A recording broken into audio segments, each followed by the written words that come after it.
Good morning, good afternoon, or good evening, depending on where you are. My name is Rick Olson, and I'm the Senior Advisor with the Asia Center at the U.S. Institute of Peace. We are delighted to be partnering with the Kakar History Foundation and the Heart of Asia Society for today's launch of their new book, In Search of Peace for Afghanistan, Historical Letters of President Najibullah and Dr. M. Hassan Kakar, a collection of essays. This collection offers critical analysis of this historic correspondence and the period following the withdrawal of Soviet troops in the late 1980s, and draws lessons for current-day Afghanistan as the country attempts to reach a settlement to end over 4 decades of violent conflict.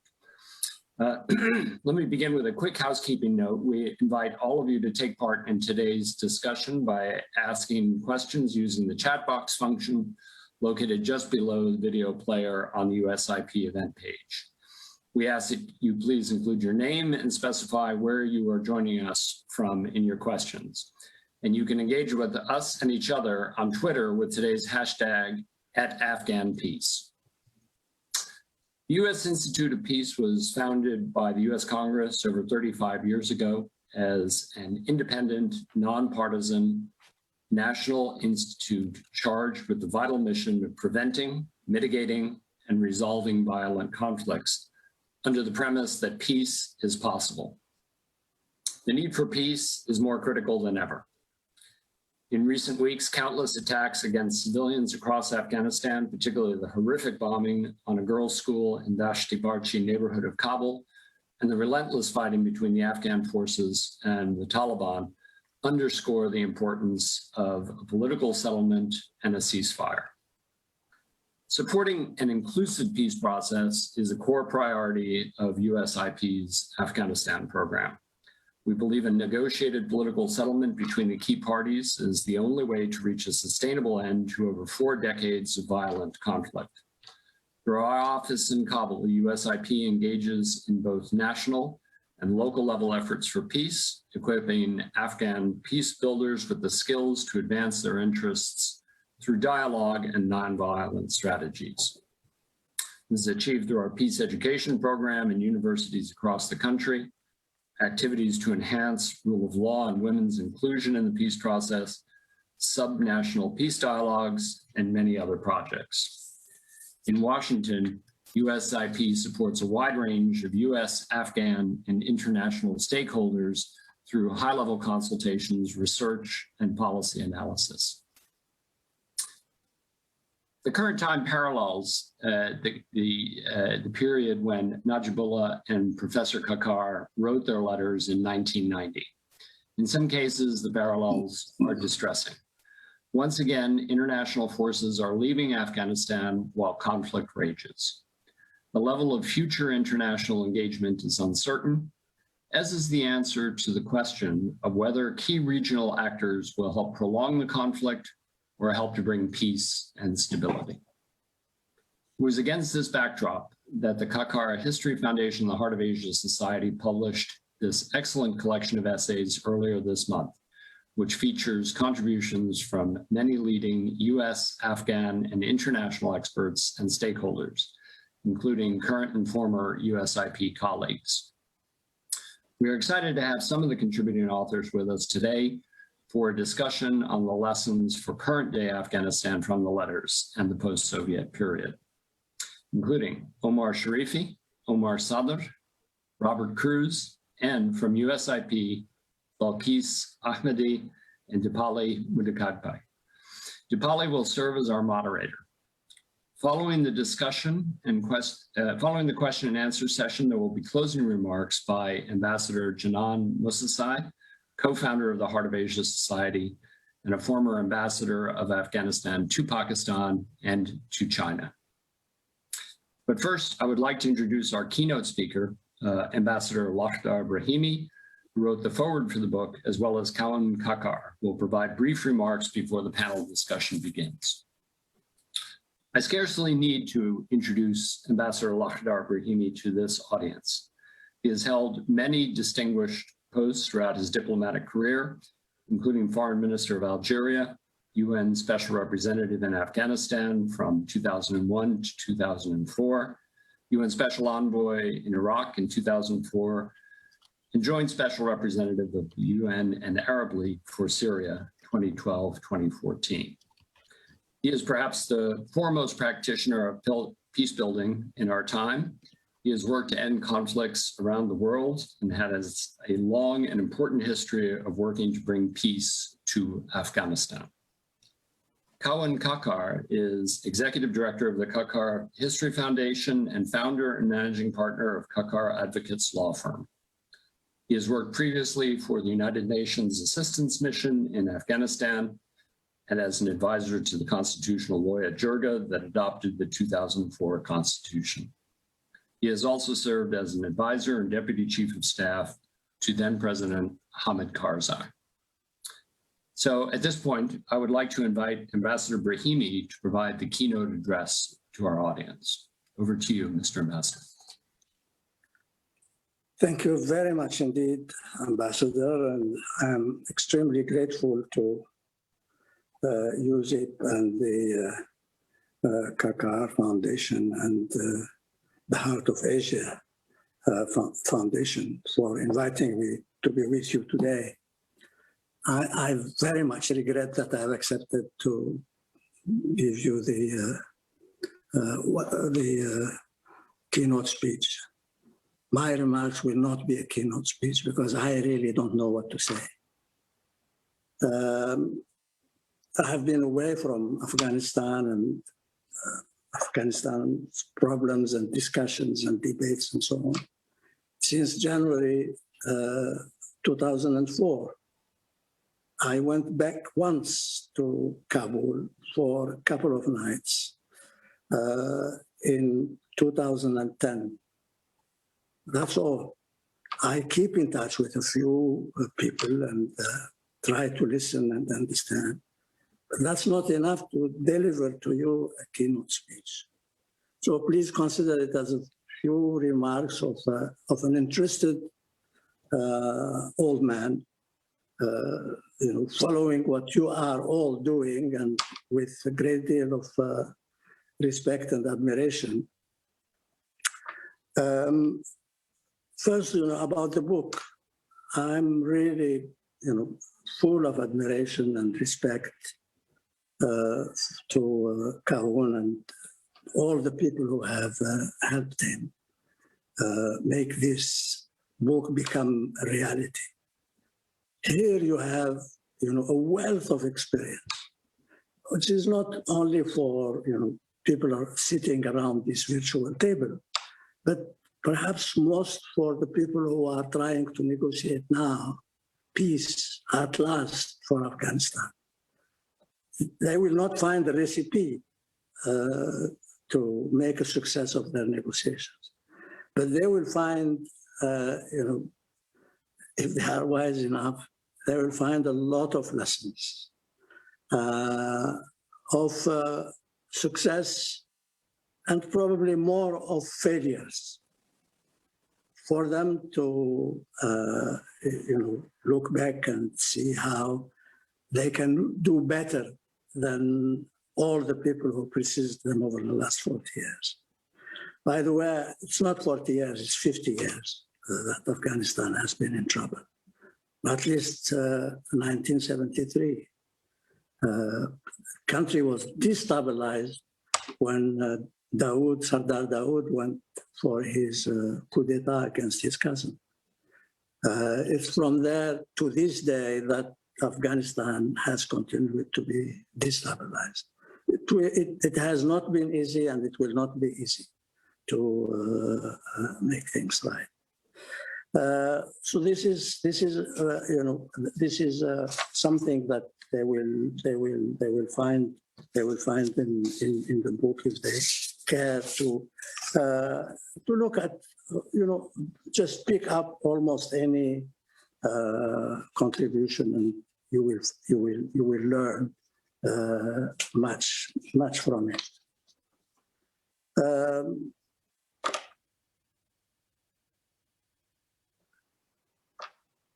The second point I would like to make is those who are negotiating today should remember that no matter how strong you think you are, especially in Afghanistan, no matter how many battles you win, the others will come back at you. And nobody should know that better than the Taliban. In 2001, they controlled 95% of the country.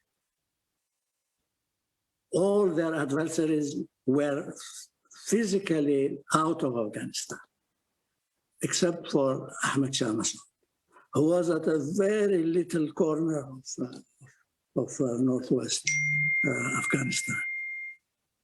And where are they today? Or where were they in October 2001? And where were the Taliban in 2001? Defeated, scattered, all over the country and all over the region.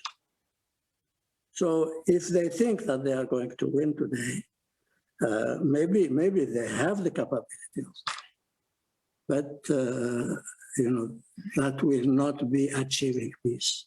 It will be achieving victory for a time. This is not what Afghanistan needs. This is not what the Taliban or anybody sitting around that table in Doha needs. What they need is peace. And peace is a complicated business, difficult to achieve. It needs time. If they think that the fact that the Americans will leave in July is the end of the story, they are absolutely wrong. Anybody who thinks that is absolutely wrong. Maybe the Americans will go and will not come back. But in our world today, nobody lives in an island, and definitely not Afghanistan.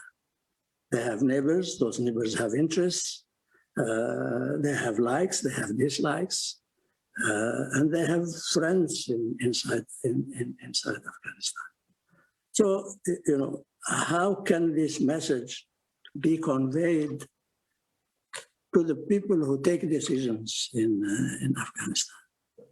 The Taliban, the government, the other parties. There is something that is not very good for Afghanistan. The same people have been at it for now at least 30 years. But what is good is that they have accumulated experience.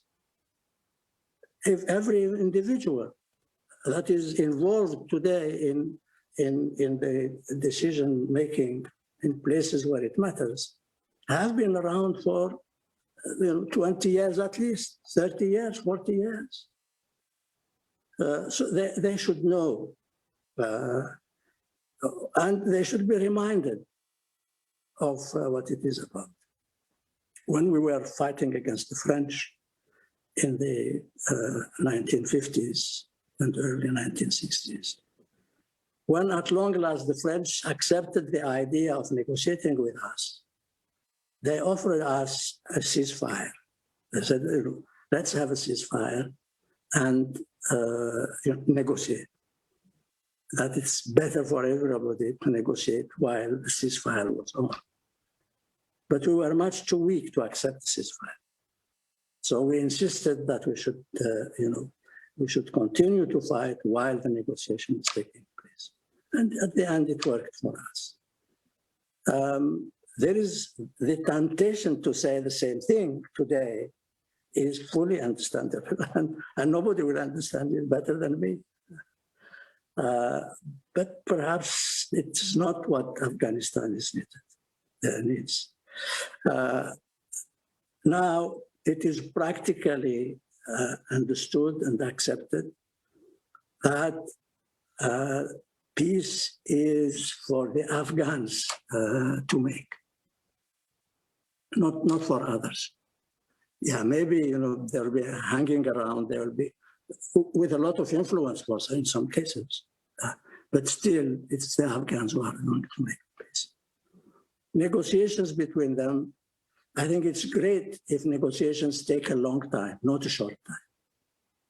But for that to happen, it will be so much better and so much easier if they have a solid provisional ceasefire. These are some of the points I wanted to make at the beginning. I may come back, if you ask me questions, or if I also think of something else to say. The bottom line is, I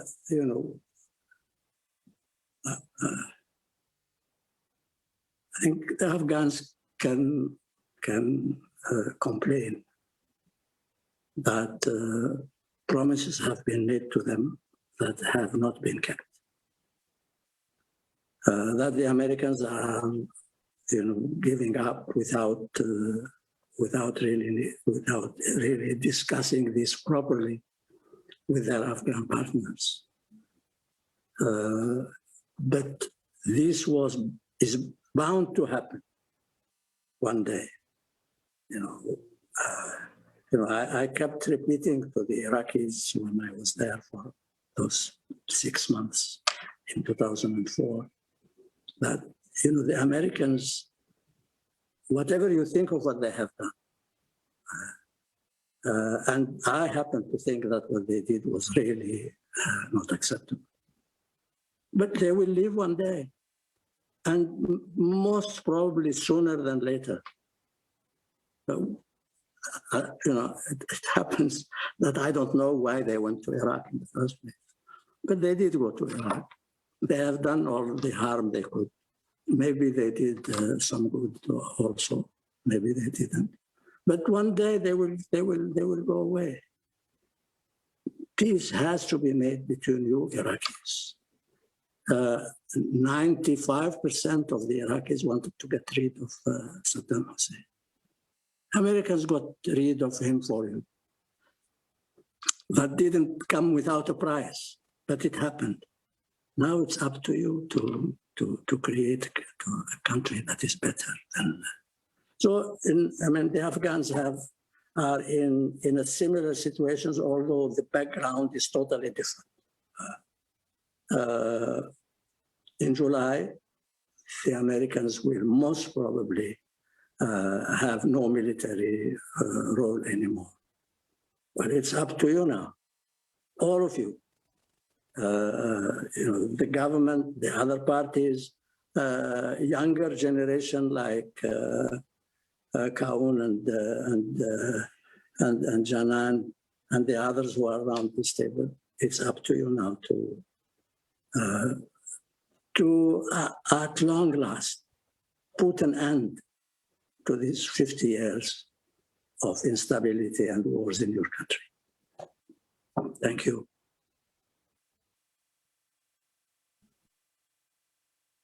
Thank you very much, Ambassador Brahimi. So I think next on the agenda is Kawan. Please, over to you. Hello, everyone. Thank you for those very wise words, Mr. Brahimi. I'm also very grateful to USIP for taking the lead in organizing this event and to be included among such distinguished panelists. In a few minutes that I have, I'll try to provide a background and a few thoughts on the edited volume, In Search of Peace for Afghanistan, which I hope everyone concerned with Afghanistan will have a chance to read. As was mentioned, the volume is inspired by the discovery in 2019 of 3 letters exchanged between President Najibullah and historian Dr. Mohammad Hassan Kakar in 1990, a year after the Soviet withdrawal from Afghanistan. In these letters, both Najibullah and Kakar exchanged views on ways to achieve an end to the then internationalized conflict in Afghanistan. They touch on several themes that seem so relevant with the debates taking place today as Afghanistan enters a post-US withdrawal stage. First, the letters include a spirited discussion about the mechanics of how Afghans could structure and transition from war to peacemaking. Both sides agree that Afghans must search for a political rather than a military solution to the conflict. They also point to the dire consequences and ultimately to the futility of a military approach. Second, both Najibullah and Kakar point to the internationalized nature of the conflict and recognize that war cannot end in Afghanistan without the active support of the regional and international actors. For example, Kakar singles out Soviet Union and Pakistan at that time of being as half of the problem and thus half of the potential solution to Afghanistan. The letters, interestingly, also include a far-sighted observations about the defects of the Geneva Accords, which formed the basis of the Soviet withdrawal from Afghanistan. They discuss the violations of the same accords by foreign countries. The results, as we know now, were catastrophic, foremost for the Afghans, but also disastrous far beyond. The volume is a collection of 22 essays in English on various themes of the letters written by Afghans and international scholars and peace experts. And they're divided into three key areas. I'd just like to mention them. They focus on the correspondence and draw similarities and differences between the previous and the current peace process. And part two deals with the state-society relations, such as the state formation, nation building, party system, and post-9/11 society and developments in Afghanistan. And finally, part three deals with the roles of non-Afghans, regional, state, and non-state actors, and of the wider international community, and provides comparative examples of successful, peaceful negotiations and best international practices. As was mentioned, the purpose of publication of this edit volume is to have lessons learned so that those mistakes are not repeated and that we have a sustainable peace in Afghanistan. I will end with a couple of thoughts on the volume itself. That number one, even though Afghanistan has been known for over 4 and now, as Mr. Brahimi said, even close to 5 decades of war, there have been many attempts of peace, especially by Afghans, but albeit unsuccessful, but that they need to be studied and to be learned from. Today, again, Afghans are overwhelmingly in support of peace and coexistence. Even those currently engaged in the conflict express strong desire for peace. Afghans have to find a way to translate the strong desire into practical steps in a structure of governance for a transition from war to peace. They have to reach out to each other, as Najibullah and Kakar did, even when they disagreed. Second, and perhaps, and I'll end on this one, the regional and international dynamics and environment must also become conducive and supportive for peace in Afghanistan. Afghanistan is in a strategic location which should be its asset, has become a liability due to the intense regional and global competition, rivalries, and even proxy wars. Unless the region genuinely commits to peace in Afghanistan and the international community, in particular in the US and countries in Europe, support it, and specific actors recognize their interest in a sovereign and peaceful Afghanistan, peace cannot come to Afghanistan, I think, period. In other words, actual and sustainable peace in Afghanistan must also become a regional and international priority, which unfortunately currently does not seem to be the case, despite many claims otherwise. So far, there are many debates and even agreements about many side issues, but not about the peace itself in Afghanistan. I will stop there. Thank you.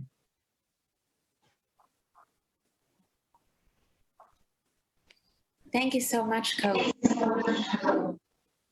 It is my great pleasure and privilege to welcome you to a conversation with a group of remarkable scholars and practitioners who are joining us from Afghanistan and from the United States to celebrate the launch of this collection of essays.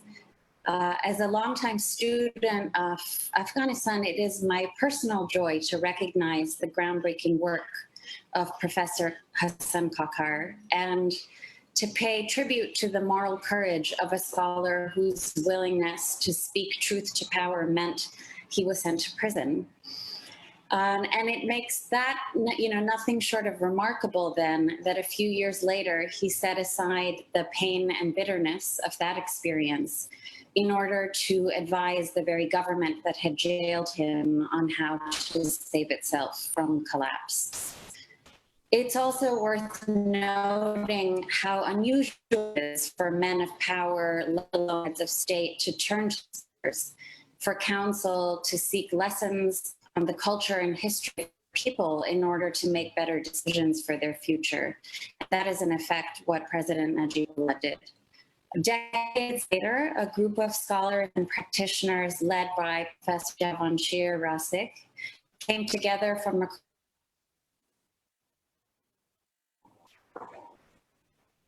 Sorry, I hope you can hear me. Came together from across the world to see what lessons we could learn from this exchange between a professor and a president. For me, Dr. Kakar's letter offered a set of grave warnings and critiques, but also several rays of hope for the current moment.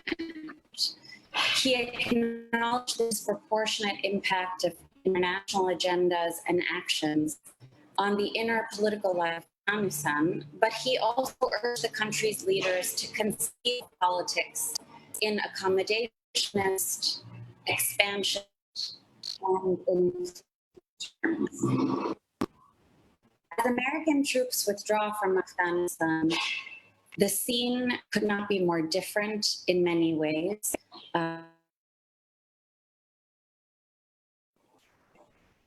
I'm just going to drop my video in case it's my internet that's a problem.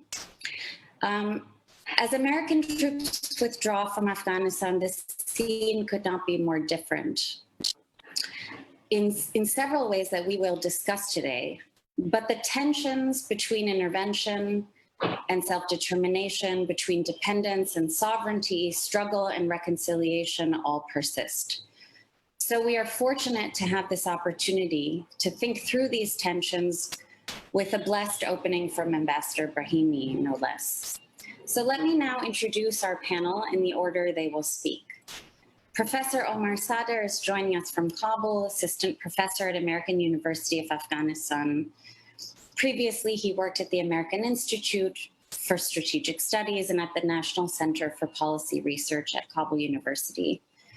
He earned a doctorate from South Asian University, and we're delighted to have him with us. Robert Cruz is a professor of history at Stanford University, whose research and teaching interests focus on Afghanistan, Central and South Asia, Russia, Islam, and global history. A graduate of the University of North Carolina at Chapel Hill and Columbia University, he earned his PhD at Princeton. He is currently editor-in-chief of the journal Afghanistan, which is published by the American Institute of Afghan Studies and Edinburgh University Press. Belkis Ahmadi is peace builder and human rights advocate with more than 2 decades of experience promoting the rule of law, human rights, gender equality, and good governance. She is currently with the United States Institute of Peace as a senior program officer, where she works on peace building and rule of law in Afghanistan. And finally, Omar Sharifi is assistant professor of anthropology at the American University of Afghanistan and the senior research fellow and Kabul director of the American Institute of Afghan Studies. A graduate of Columbia University, he earned his PhD at Boston University in cultural anthropology. So I'm going to see if I can bring my video back on here. And Omar Sadr, I'm going to start with you. This book, as we've discussed, is a volume of essays that reflect on letters exchanged between a president .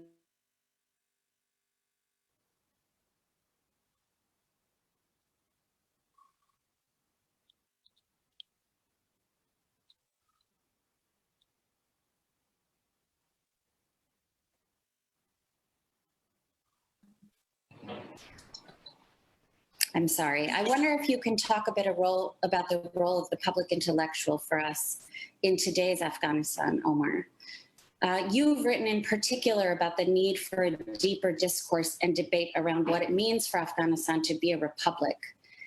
Can you share with us what is the state of that debate and discourse today, and how does it connect with politics? And do you think a kind of public consciousness around the value and the content of the Republic has advanced far enough to ward off the return of the emirate or a collapse into civil war?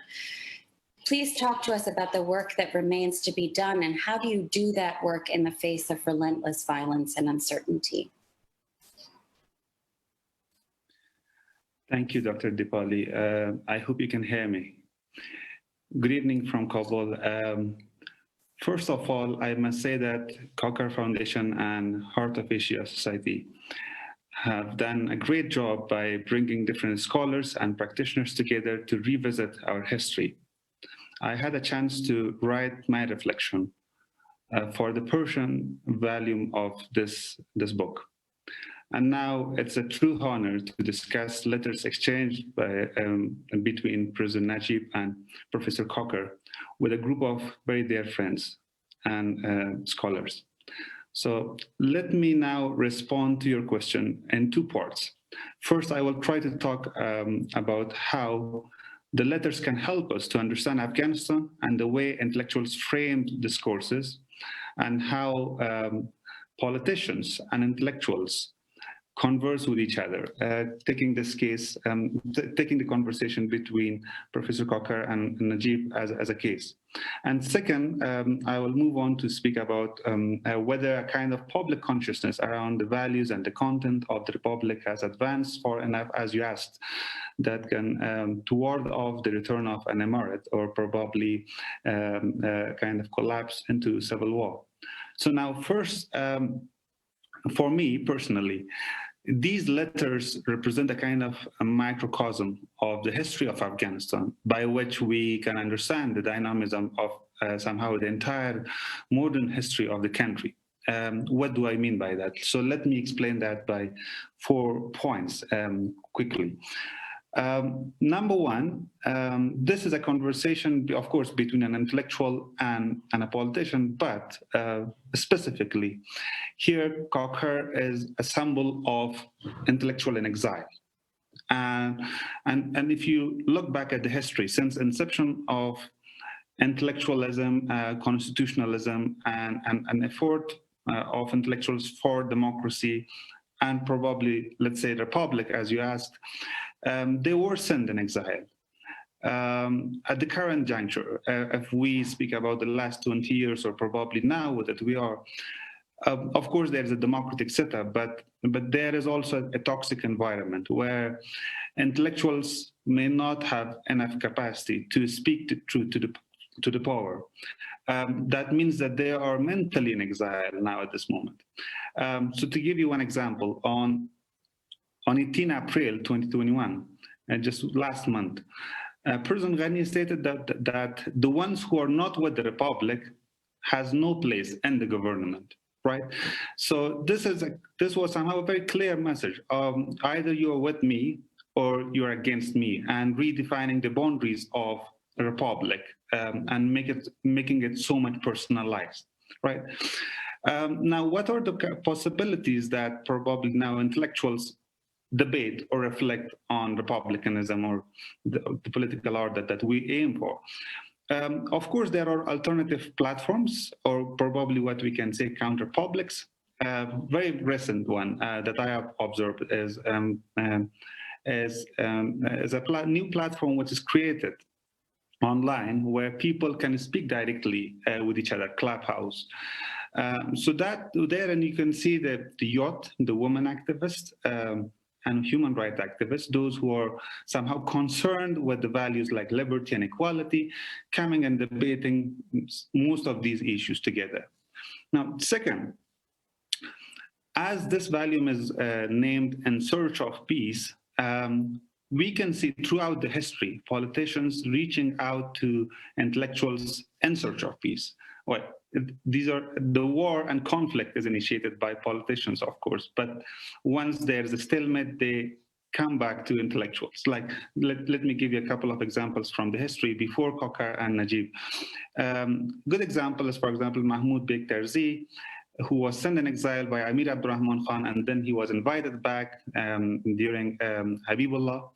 Ghabar was internally displaced and sent in exile. Later on, Zahir Shah invited him to contribute to 1964 constitution, same as with so many other intellectuals who were working in the circles like Awakened Youth or Watan Party in 1960s or 50s. Now, what was the response? What is the response of the intellectuals now that they receive invitations? When you read the letters exchanged between Najib and Kokar, of course, Professor Kokar rejects the invitation and he questions the legitimacy of Najibullah, the way that sovereignty of Afghanistan is undermined, the identity has been redefined, and how he doesn't have that capacity to lead the peace process, right? So somehow I see the same kind of movements or rhetorics at the moment where President Ghani's legitimacy has been questioned just because he has not been true to the Republican values, right? The way election was conducted, the way the corruption is there, the way the entire republic is personalized. So I will come to that in a while, but somehow you see a continuation again. Third, these letters are somehow also conversation between a person, two people, not two institutions. That can also give us something about history of Afghanistan. These letters are full of emotions. They are not official, they are unofficial. And that is the way politics is framed in Afghanistan. Politics is really, it has been a rationalized or institutionalized practice. It's so much personalized relationship between politicians and others. So it's not just about how politicians shape these politics, but also intellectuals like diasporic community and intellectuals who were in exile, like Professor Cocker. They also did not initiate such kind of associations or institutions to connect back to homeland, right? So same as now, what you see the status of activism when it comes to public intellectuals, you do not see lively institutional behavior or probably associations or institutions to bring together intellectuals to reflect on the political system or values or republicanism.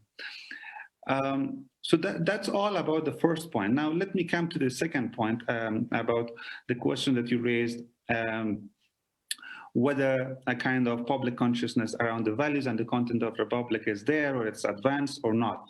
Now, for me, unfortunately, I'm not much optimist on this. The current juncture is somehow, with the discourse around these concepts, is somehow very nascent. It's like in a baby stage. So let me give you, again, back to reconnect to history.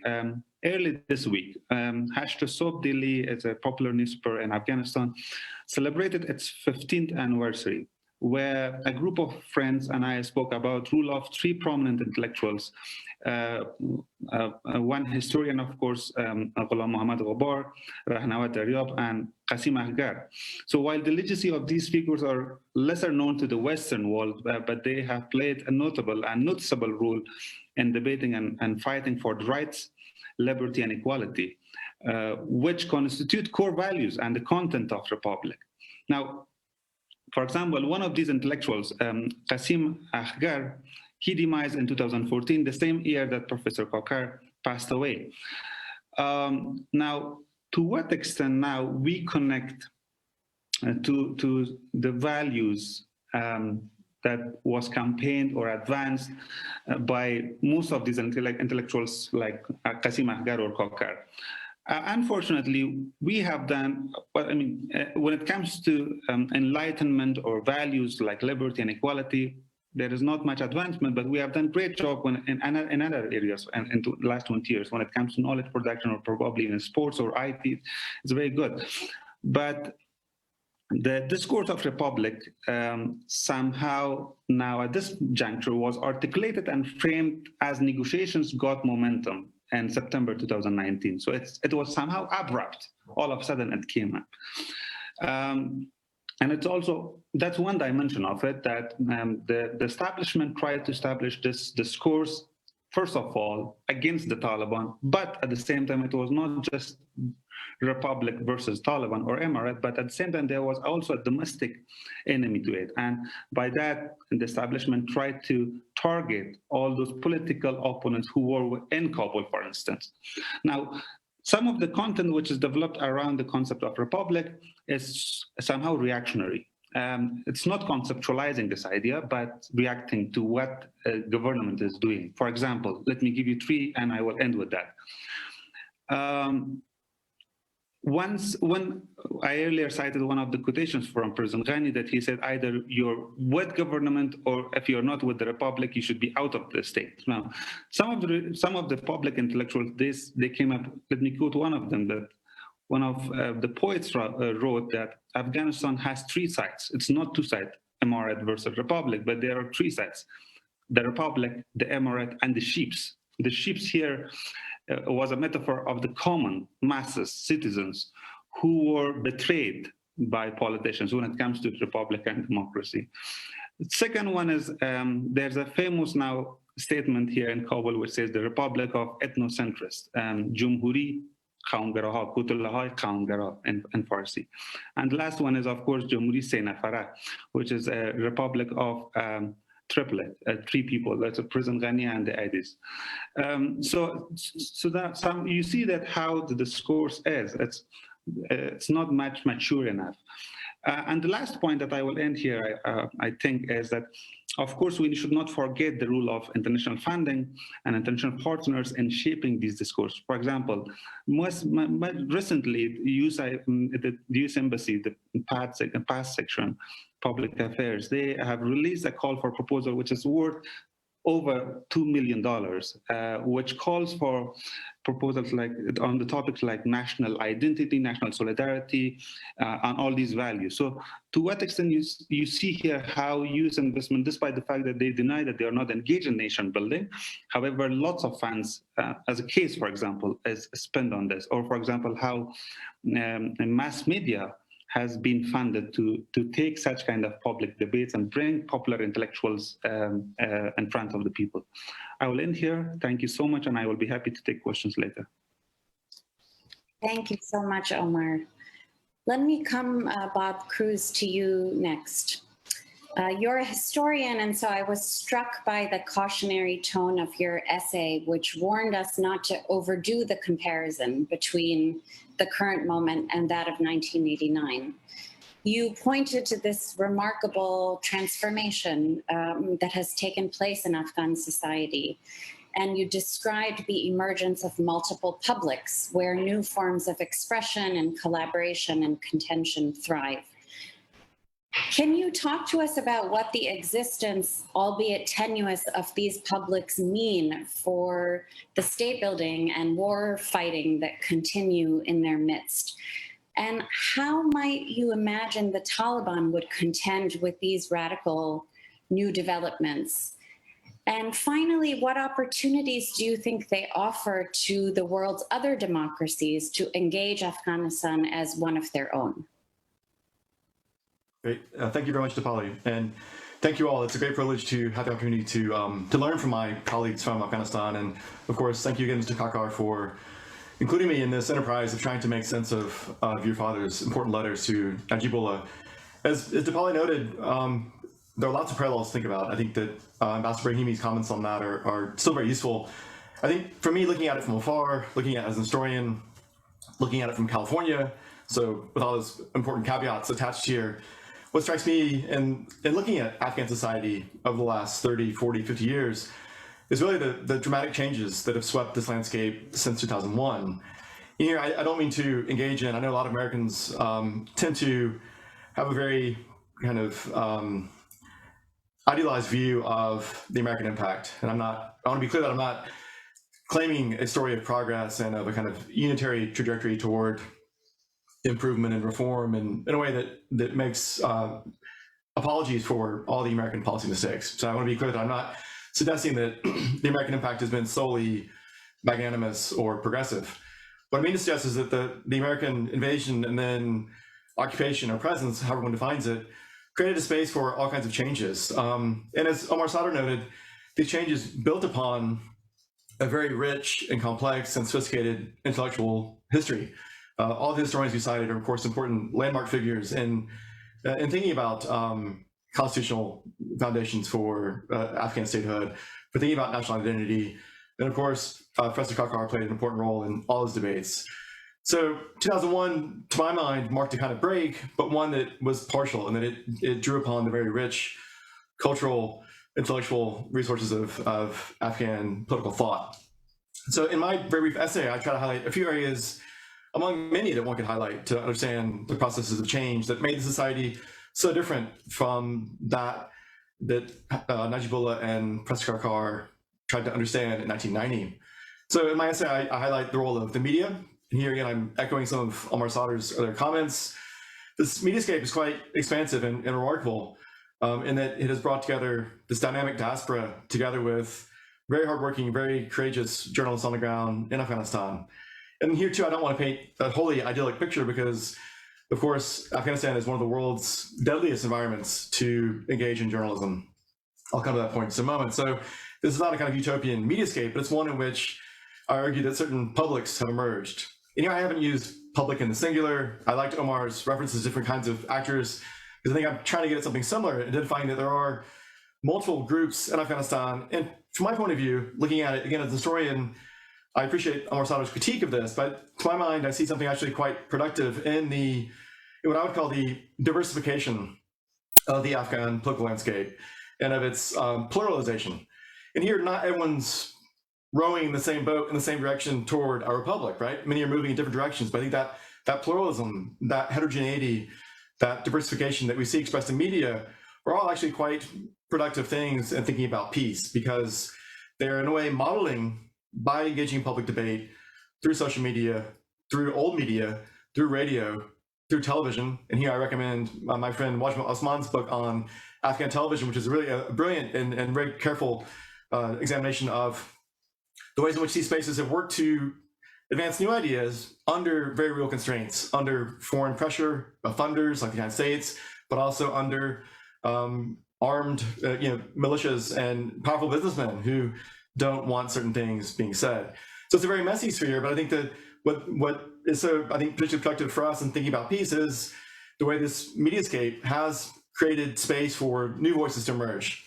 And to me, the most exciting new voice is that of youth. And here I say youth in the singular, I actually mean plural, because these are actually quite heterogeneous voices. And I've been very grateful to learn from, for example, representatives of the Hazara community who have made religion a subject of these public debates. And one finds very important claim making that Hazara intellectuals make about religion. As you all know better than I, Islam has achieved a new institutional setting in Kabul in particular, but throughout Afghanistan since 2001, which is another major kind of landmark of change. And yet for many Hazara intellectuals, there is a kind of ambivalence about identifying with Shiism. They recognize that Sunnism is also an important feature of many Hazara communities. And broadly, there is a kind of rethinking in the diaspora and elsewhere of the possibility of agnosticism, of religion, but also irreligion.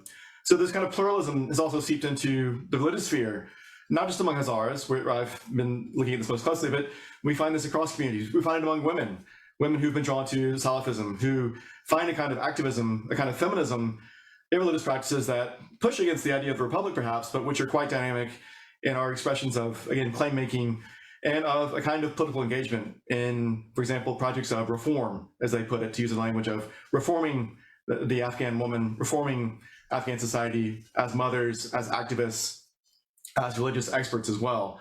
So that feature of mediascape, of youth, and then of new religious ideas are all, I think, important points to consider when thinking about how much Afghan society has changed. In this brief essay, I also note popular mobilization, that is street politics, street protests, the use of public spaces as a new kind of claim on public politics, on engagement, on trying to carve some path of participation in this state. Finally, I point briefly to a fascinating realm of aesthetics. We can point to filmmaking, to poetry, to novel writers, to the important world of journalism broadly, just people's personal aesthetics. All this has changed so dramatically. And to get to Dipali's question, most importantly, how this all relates to state making and war making in the Taliban, I would just say briefly this, that in its current form, the state has not created avenues for these publics to engage, for them to participate. So this is, I think, a major critique, a major source of frustration for youth and for all these kind of alternative publics who want to have a stake in the shaping of the state, but who are precluded by this very narrow, closed system of politics that currently exists, which is a major impediment to mass mobilization, not just the legitimacy of the state, but of mobilizing all these voices who actually want to engage in some kind of democratic politics, who want to participate, who want to shape the future of Afghanistan. How the Taliban will relate to all this is, of course, remains to be seen. But I think one important index of this is the violence we've seen in recent weeks against Hazaras, for example, at Dasht Barchi, and then all these assassinations of young journalists and young media figures. I think here, this violence against Hazaras and against young media people is an index of the danger that the opponents of the current system see in these dynamic figures. In other words, they see them representing an alternative political order, and they want to wipe this out. So I think that's a kind of measure of the importance of these groups. That is, the violence waged against them is an index of their significance and why we must think about them. The Taliban have adapted in important ways in thinking about creating an image that will be more palatable to Afghans in the future. And they've done, I think, this in a quite sophisticated way with their vast media apparatus to adapt a nationalist rhetoric, and at the same time to adapt a new technocratic language very much modeled upon the United Nations, upon an NGO landscape in Afghanistan. And yet here too, I think there's an interesting mirroring here that is problematic, because when the Taliban speak about new forms of rule that they will, they won't repeat the same mistakes and so on, they adopt a kind of NGO language, which thinks of politics as a kind of bureaucratic technique, not as political participation, as engagement, as contestation. So that kind of mirroring, the kind of denial of politics is something that the Taliban, I think, have replicated in talking about how they will perform differently. And so there's a major tension here between the pluralism that has emerged in Afghan society and the very narrow strictures that the emirate proposes for the future. So that I think both sides, both for advocates of the Republic and for the emirate, how to accommodate this pluralistic, more diverse environment is really, I think, the fundamental challenge of peace building for both camps. Thank you so much, Bob. Bilquis, let me come to you. You and your co-author write about the grave suffering that Afghans experienced, first on account of foreign interference during the Cold War, and then foreign neglect after Soviet withdrawal. As the US draws down its remaining forces, I wonder if you can talk to us a bit about the possibilities for this moment to be different. Can we once and for all bring this devastating cycle of occupation and then abandonment to an end? You also detail the many complex social, political, and military roles that Afghan women have long played, even as their contributions are often left unwritten in the histories that we read. It's impossible not to notice today that some of the most powerful advocates for a sustained US-Afghan relationship, one of partnership and respect, are Afghanistan's women's activists. So I wonder if you can also share with us a bit about their vision of what a new kind of partnership between our countries. Thank you, Dipali, and also thank you to Cocker Advocate for allowing me to share my personal views here and also on the book. So unlike others, I see many similarities in the direction Afghanistan is headed to. I would also like to acknowledge that today's Afghanistan is vastly different from that of the 1980s. The political and security situation in Afghanistan is directly affected by the geopolitics of the region. The conflict there is not only a domestic issue. The tension between Pakistan and India directly impacts the Afghan situation. On the other hand, tension between other countries, such as Iran and US, and also US, Russia, has had in the past and continues to have a negative impact on the Afghanistan's politics. The India-Pakistan tension have become more contentious, in my view, compared to that of the 1980s or 4 decades ago. Unfortunately, most Afghan leaders in the recent decades have lacked long-term vision for the stability and prosperity of the country. where there has been a visionary leader, the regional powers have silenced them. And somehow a visionary and patriot Afghan leader is perceived as a threat by the country's closest neighbors. So how can things be different? We are where we are. I think for a stable Afghanistan, a number of commitments must be made. One is that the most important one is that the regional powers must end their proxy wars in Afghanistan. And they must come to the consensus that political crisis and meddling in the country's affairs and is going to further destabilize the region and also their own countries. And they must stop meddling in the country's affairs and stop supporting the war profiteers. They must also replace their divide and conquer policies and efforts with cooperation, economic prosperity, counterterrorism, and counter-narcotics. They should come to the realization that those Afghan leaders and factions who choose personal, party, and factional interest over the will of their own people, Afghan people, are not worthy of support. On the issue of abandonment, the last time the US decided to step back from Afghanistan in the 1980s, the Afghan people ended up paying a tremendous price.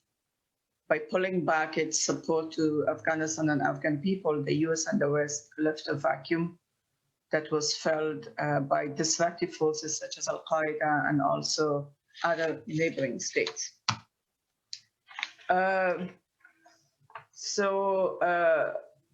The Afghan government needs, at this point, strong commitments from the international community regarding continued support in the development of Afghanistan and also in securing the country and protecting their own people.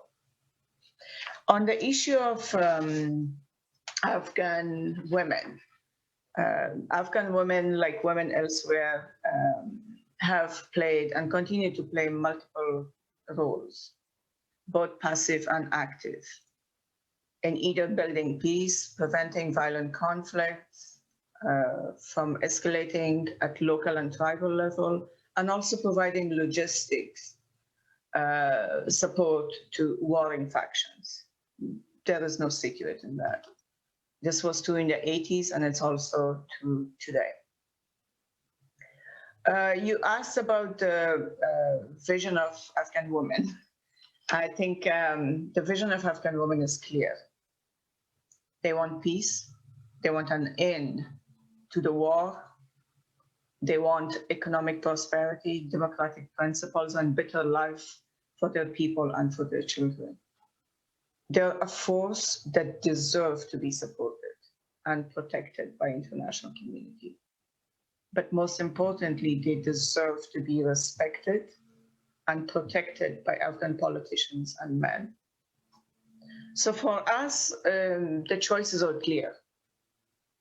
We can either abandon the people of Afghanistan, just like we did in the 80s, and watch civil war and humanitarian crisis unfold before our eyes, and start all over again when the country is used to threaten our national security, or we can help Afghan people to overcome the challenges and rebuild their communities and their country. I could be biased, but the resiliency of Afghan people and girls is a source of inspiration and courage to many in the world. The two major organizations that have either claimed responsibility or stay accused of orchestrating attacks on schools and education institutions are Taliban and ISIS today. Both have inflicted unspeakable pain, including bombing hospitals and schools. But at the same time, we have seen video clips and pictures that the day after each attack, teachers report to work and girls go back to school. That's what I mean by resiliency. I hope the international community shows the same kind of courage as that father who walks his daughter to school the day after the attack. I do see our role and moral obligation to not let Afghanistan go back to the civil war just the way we watched in the 1980s. So the direction we are going, in my view, is not all that optimistic, but the end doesn't have to be this way. Thank you, Dipali. Thank you so much, Bilkis. Before I come to Omar Sharifi, let me just remind our audience that you can ask your questions by using the chat box function. Omar, let me come to you for the last comments. Your scholarship as an anthropologist, including your essay in this volume, details the means by which Afghanistan emerged, thrived, and survived as a nation, even in moments like the one after 1989, when the state itself collapsed. Many people look at Afghanistan in this moment and they fear that it sits on the precipice of another such collapse. Can you tell us how you assess the health of the Afghan nation in this moment? And which pockets of the society do you see as carrying a sense of national attachment that can weather these difficult times? In your essay, you note that no Afghan faction, including the Taliban, has ever sought to break apart Afghanistan. And I wonder if you think this resilient sense of connection could be the basis for a more stable, sovereign government and lasting peace going forward. Thank you very much, Dr. Polly. I mean, as a last speaker, I know most of the important things I've already said by the other speakers, but first, I'm very privileged to be here with some of the kind of major scholars and politicians who have played an important role in, especially in the post-2001 Afghanistan life, which I was kind of part of it, and I grew up especially reading and listening and to Ambassador Brahimi and others somehow. So it's a privilege for me to be here in this service. Now, the question is kind of a tricky question because if I understood it right, the assumption right now is that we are actually fragmenting again across the ethnic lines. And that is the reality of at least the other side of the line, the anti-Taliban forces. But I can say that in the context of the book and in the context of what I'm experiencing today here as an anthropologist, I believe that there is absolutely a consensus across all ethnic groups in Afghanistan, within the North and South, about not letting Afghanistan turning into something, another bloodbath, another kind of a go back to the dark era of the Taliban period. People remember that. Now, I see also that for a lot of internationals and for a lot of nationals here, they somehow see the palace as representing, for instance, one ethnic group and Taliban representing another ethnic group, or like the power is technically divided across the ethnic lines. First, in my opinion, in Kabul right now, what is sitting as a government, I don't see them as kind of representing sort of a, for instance, Pashtun constituency or a Taliban representing Pashtun group and stuff, as much as the other groups kind of representing the entirety of their groups. What we actually facing is today is the consequences of about 20 years of mismanagement and sort of misperceptions about Afghanistan. Remember that when we were on the kind of on the verge of drafting our first constitution, people, both internationals and our experts here, in a way, they didn't want to trust the local wisdom and the people's sort of intelligence to allow some level of devolution of power. So the people in the localities actually have the right to select or elect their governors, their mayors, and their representatives for the government. And they thought that in a way, instead they somehow mostly kind of relied on the most available a strongman or another crony from Kabul administration to literally put on them. And at the same time, the way that the law, the constitution of Afghanistan was organized is like they didn't allow 20 years ago for the political parties to actually compete as political groups for the government. So the natural sense that, in a way, the natural space in which the people, irrespective of their kind of locality, for them to kind of mobilize themselves and in a way channel their frustrations was to go through the locality.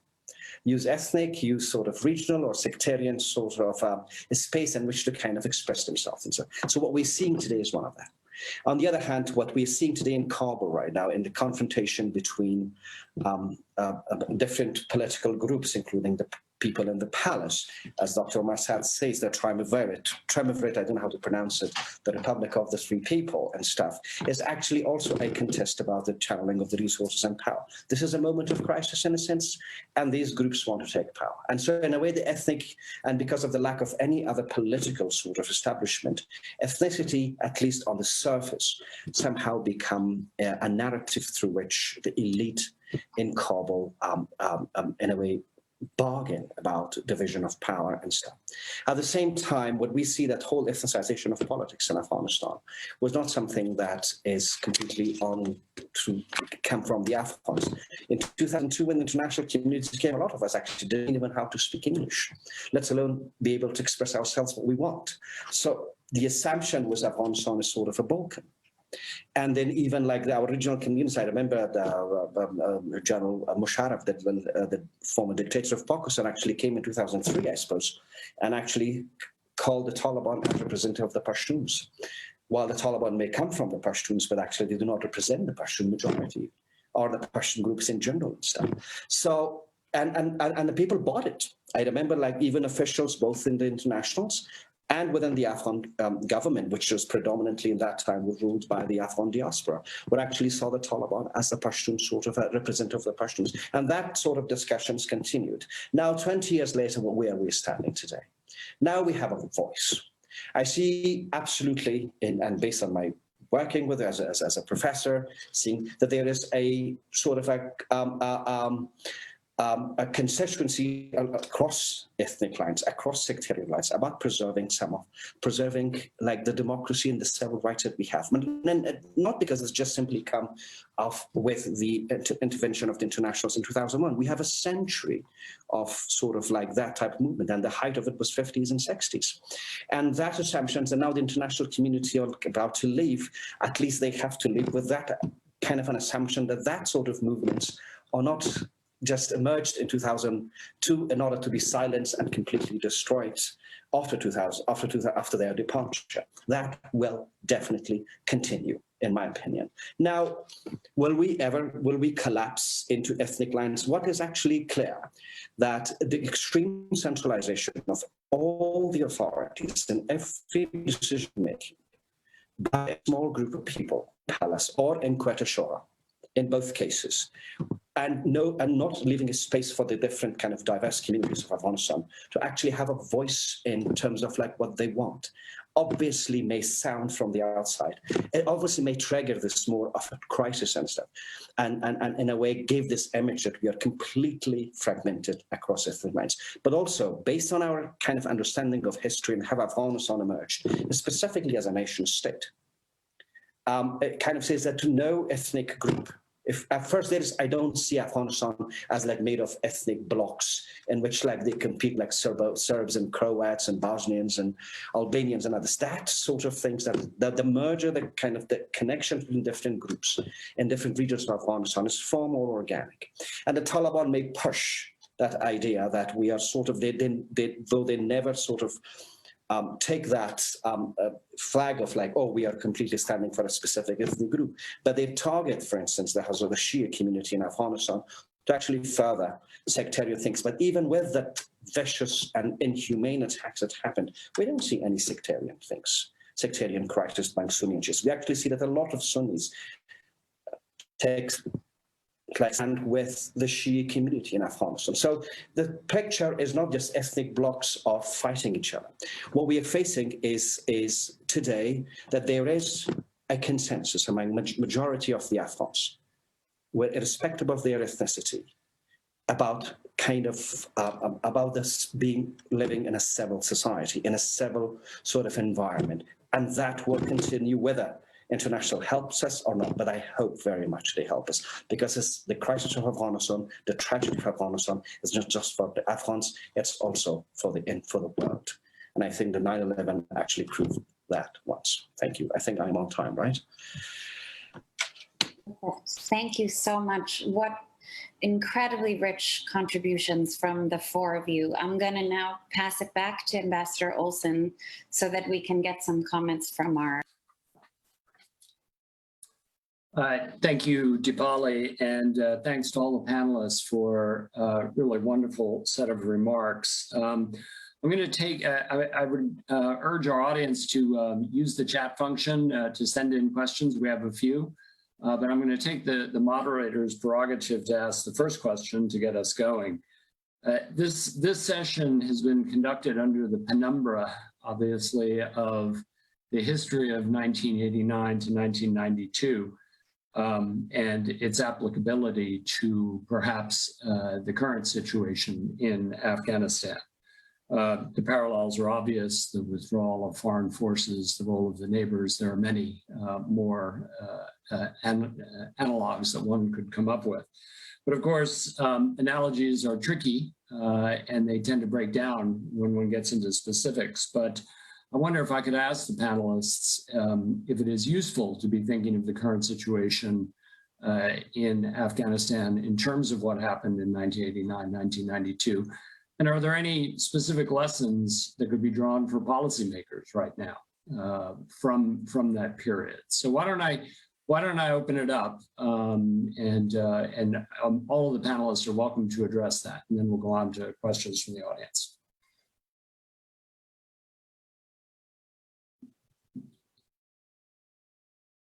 Omar Sadr, did I see you looking like you wanted to perhaps take a shot at this one?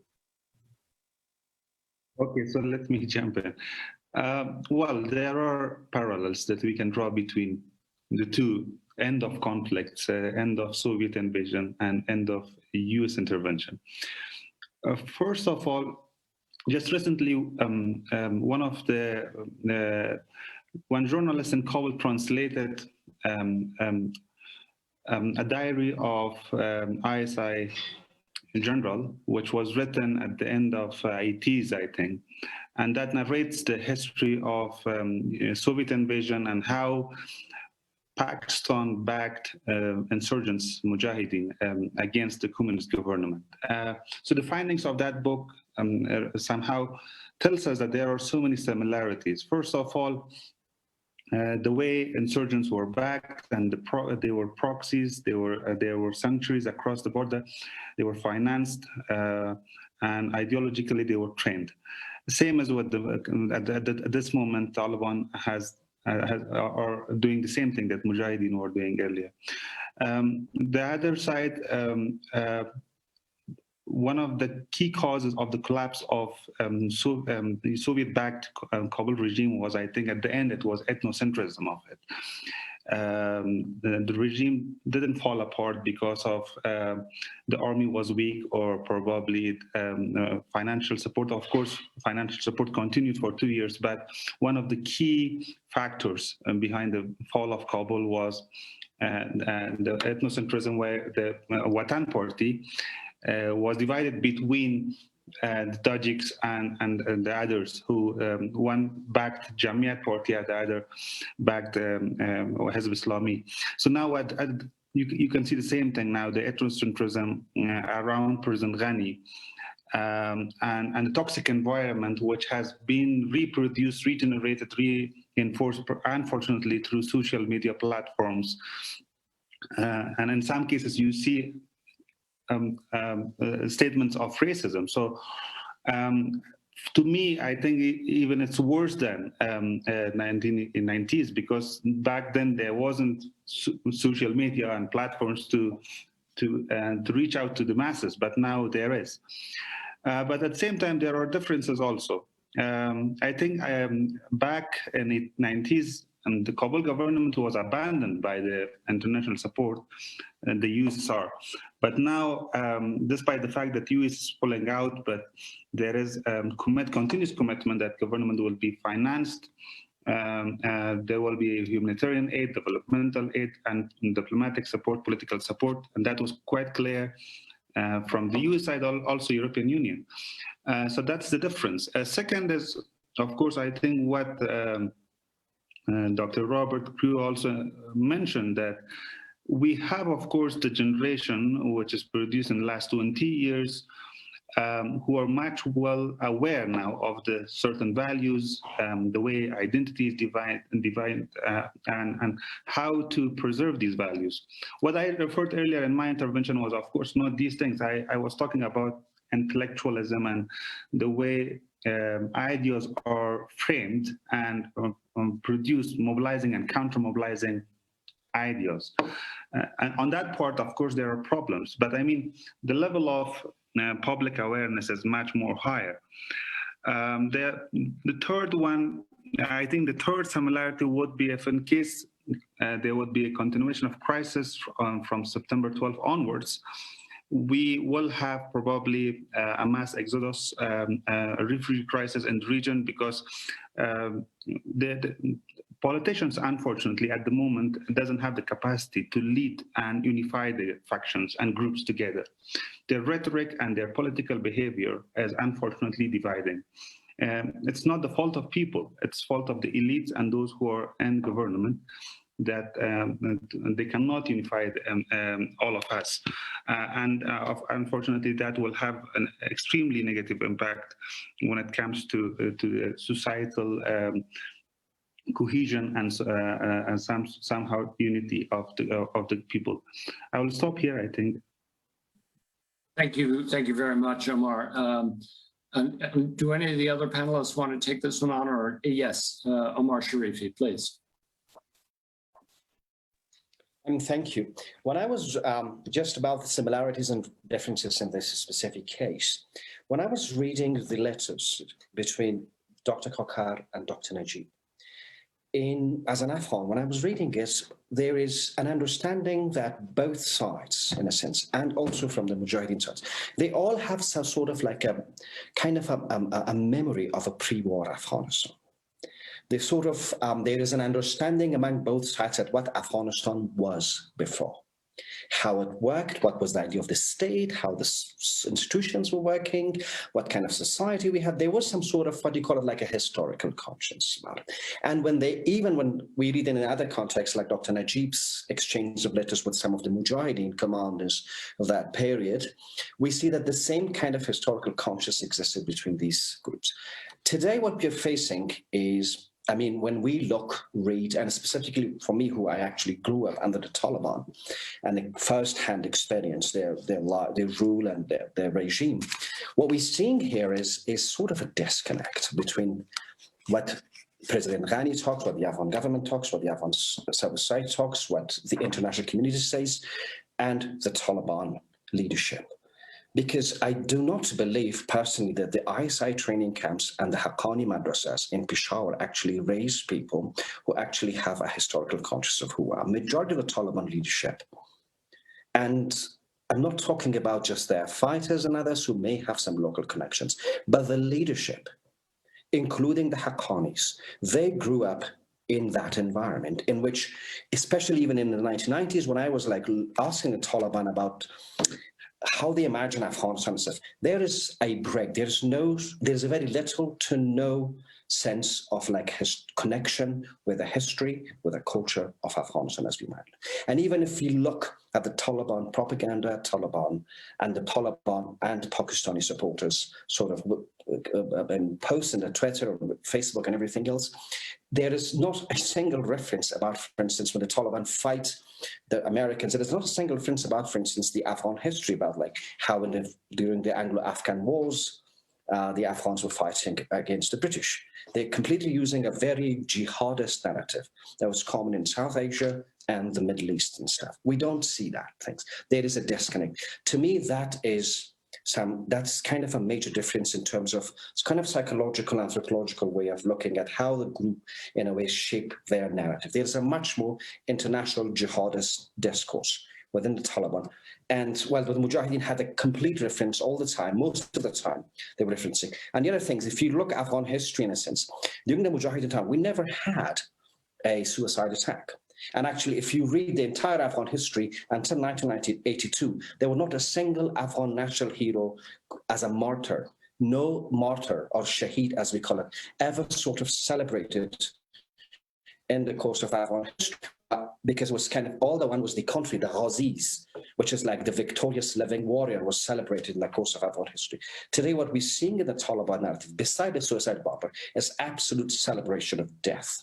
Something very not based, rooted, or related to the way that the Afghans, in a way, looked at their history and tried to define themselves. So these are sort of, from a psychological, social perspective, I see that difference in a sense. And also, there are some similarities, but the similarities comes when we look at the second tier, third tier of the Taliban. So the fighters and commanders who are mostly local based, and there is a way that they can connect with it. And obviously, it was mentioned when the Mujahideen took power in 1992, the intellectual community of Afghanistan was wiped out. Majority of them were assassinated in 1989, 88, 89 in Peshawar, or they left for the West. The same campaign that happened a few months ago in Kabul, an assassination of journalists, writers, thinkers, and stuff. But today, despite all of that, there is a sort of a community of the Afghans who actually can think, and more importantly, they can talk to the international community. That we didn't have in the 1992. We have to rely on others to translate. May I have a quick intervention? Yes, please, go on. One of the biggest lessons, and perhaps in my opinion, the biggest lesson that can be drawn is that the war cannot be the answer. I think in the 90s, the Mujahideen side, they thought actually war could be the answer. And now, even though what we saw is that they could take over Kabul and the rest of the country, but what they ended up was not the Kabul as it was in the 90s, but it was actually a destroyed Kabul. And if that can be the biggest lesson, and these days, different parties are actually playing lip service to that and saying, yes, we do want a political settlement, but it's not clear if they were going to be ready to make the compromises necessary to make a political settlement. And number two, move forward on the political track before it's too late. One of the things that has been said about Dr. Najibullah's overtures, that the reason it failed is because maybe it was just too late for him. That it was not, because before it becomes too late and parties have made their own other plans, it's important to move forward. So if the war agenda can be taken off the table, then that would be the biggest lesson that can be learned, not only for Afghans, but for the regional countries as well. That's all I would say. Thank you, Colin. I would like to get a couple questions in from the audience, if I could. There's one from Anna Syed. What is the role of indigenous collective action movements in this peace process, and how important is it to engage with them actively?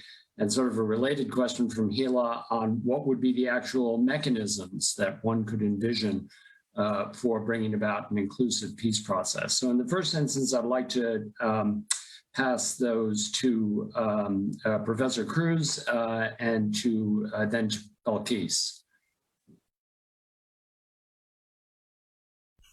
Oh, sure, thank you. A very challenging question, and I would defer to my Afghan colleagues, I must say, but thank you for directing that to me. I think, draw upon the resources of critical engagement that we see Afghan youth and intellectuals engaging in. I think the practice of street politics, of popular mobilization have been quite striking. The Hazara Enlightenment movement, the mostly Pashtun peace convoy. These demonstrations of public action, I think, are quite effective, and I think are not entirely new, but I think the scale is new, right? So we saw demonstrations in the 50s and 60s and 70s in Afghanistan, but I think the scale is different, and the extent of mobilization, partly aided by social media, I think are new. And these are, again, modeling peaceful collective action, peaceful demonstrations that I think are, and to be sure, we find other moments of kind of violent, rioting, and that's another kind of broader challenge. But I think most of what we've seen over the last 20 years are, a series of very peaceful demonstrations, and it's often been the state that has introduced violence to such scenarios. So I think, in a way, I look at this, again, as a historian, looking at it broadly, I see a very productive way that, looking comparatively, other societies, including my own, have employed to try to seek change. So there, I think it's, again, I think a lot of, when we talk about Afghan politics, we think about the kind of pathology, and we critique, and we find shortcomings, and we find areas to criticize. But here, I think this is a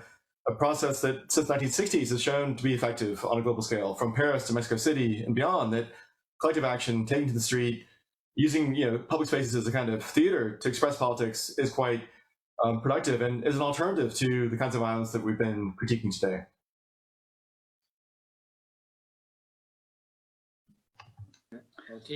Yeah, I'll go next. So this is somehow related to the previous question. I think today, Afghan youth, men and women at local level have initiated and continue to implement peace building efforts, vision building for the future of their country. And then all of that, women and girls play a critical role. This is a sign of grassroots up, I don't want to call it bottom up, but basically that's what I mean, efforts that are ongoing in order to build peace from the very grassroots level. And those efforts need to be kept authentic and also organic, and also be supported to take root. On the issue of mechanisms, I think now it's clear after almost 6 or 8 months of the start of negotiations in Doha, there is a need for a mediator. I think a mediator that both parties, Afghan government and Taliban, can agree on is necessary in order to move things forward. Agreeing on a ceasefire, it could be partial or a reduction of violence, whatever you want to call it, that's measurable, needs to take place so that people can have confidence in the process. Right now, Afghan people are left in an environment, in a situation that they're of anxiety, uncertainty. They don't know what will happen the next day. There are inconsistencies and contradictory statements by international partners that further adds to the level of anxiety and uncertainty in Afghanistan. So all that needs to be considered. The Taliban have to come to the table if they're genuinely committed to a peaceful resolution of conflict. You cannot hold negotiations with an empty table and chair. They have to be there in order to move the talks forward. Thank you. Thank you very much, Balkis. We now turn for the closing words to Ambassador Janan Mosasai. I think I'm going to just pass it to you, Janan. Janan and I were colleagues in Islamabad. He's had a very distinguished diplomatic career, and he is now working on civil society issues in Kabul. So over to you, Ambassador Mosasai, for the last word. Well, thank you so much, Rick. I think it's difficult to offer any closing remarks at the end of such a rich and engaging panel, especially with the presence of Mr. Brahimi and all the other distinguished speakers. I will just maybe say highlight a couple of points, given the fact that I probably only have a couple of minutes.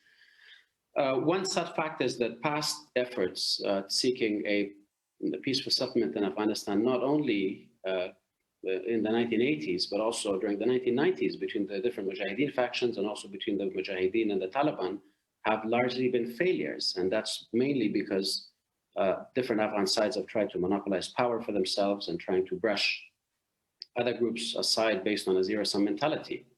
And this was obviously, as has been pointed out many times, including by Mr. Brahimi, a cardinal sin of the post-2001 political system that excluded the Taliban. Today, as was pointed out, the context is radically different from 20, 30, or 40 years ago. However, we have a situation where the US is on the way out in an unconditional manner. The Afghan government, one domestic side of the conflict, has been prepared for talks for a long time. But the Taliban, on the other hand, wants the Afghan government to surrender. The Taliban have not presented anything by way of a peace plan. that envisages a shared future with the existing Afghan government, and more importantly, the Afghan people, which today includes millions of educated young men and women, as was pointed out, across the diverse Afghan population, that does not agree with the Taliban's extreme ideology and who want to stay connected to each other, to the region, and to the rest of the world. And as citizens who want a future of education, freedom, and progress. And as Dr. Sharifi pointed out, Afghans agree not only on peace, but also on living in a civil society. And yes, as Mr. Brahimi pointed out wisely, peace needs time in Afghanistan. However, given the state of play right now, where we have escalating levels of violence on one hand, and near total deadlock on the negotiations front on the other, and given the looming deadline of US complete withdrawal by September, a sense of real urgency and must be brought to bear on efforts to jumpstart the negotiations track, and that's where the role of the region, the United States, the European Union becomes key. And they all have influence over the domestic sides, but also on the region. One point that wasn't highlighted, but I think I will mention it, is the necessity of a mediator, an effective mediator, and that's where the role of the UN becomes key. But obviously, the UN will need a clear mandate and a strong support from the UN Security Council to make sure that this time around, the UN's role does not end in failure as it did during the Geneva experience, and that we have strong and firm regional and international guarantees for an Afghan peace settlement. With that, I would like to join my USIP colleagues and colleagues at the Kakar History Foundation to thank all our participants for a fantastic conversation today, and invite participants and viewers to read the books that are available for free download from the websites of the Heart of Asia Society and the Kakar History Foundation. And with that, I wish all of you a good health and a great day, a great morning, a great evening, wherever you are. Thank you all very much. Thank you, Ambassador.